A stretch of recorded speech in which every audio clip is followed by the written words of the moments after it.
C'est la folle rumeur de cette fin de mercato. Selon le quotidien espagnol AS, Cristiano Ronaldo serait d'accord avec Manchester City. Il ne resterait plus qu'aux deux clubs à tomber d'accord sur une indemnité de transfert ou sur un échange de joueurs. En attendant l'officialisation ou non de cette signature, penchons-nous sur le cas Cristiano Ronaldo. Serait-il vraiment une bonne recrue pour Manchester City ? Le Portugais pourrait être placé en pointe de l'attaque pour combler le départ de Sergio Agüero, parti du côté de Barcelone. Ses qualités de finisseur ne sont plus à démontrer et nul doute qu'il pourrait marquer pas mal de buts du côté de l'Etihad.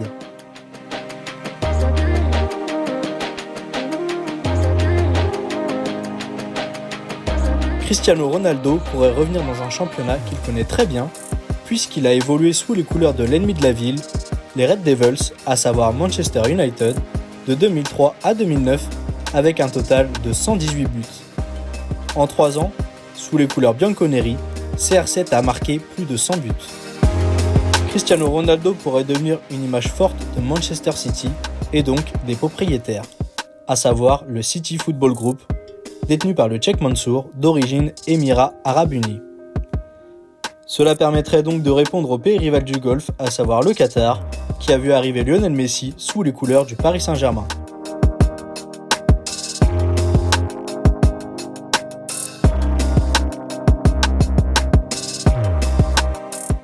Cristiano Ronaldo retrouverait une flambée de coéquipiers en sélection nationale, en la personne de Bernardo Silva, Ruben Dias ou encore Cancelo. Son adaptation au sein de l'équipe serait donc très rapide. Si Manchester City n'a pas besoin de débourser d'indemnité de transfert, l'opération paraît être une offrande incroyable. Seulement voilà, tout dépend si City doit envoyer des joueurs à la Juventus en compensation. Quelle serait donc leur identité ? Sterling sort d'un Euro convaincant et Gabriel Jesus, qui n'a que 24 ans, est le seul numéro 9 de métier. Si l'on regarde le jeu de la Juve avec ou sans CR7, sur le terrain, le constat est accablant. CR7 monopolise l'attention de ses coéquipiers et le jeu est beaucoup moins fluide.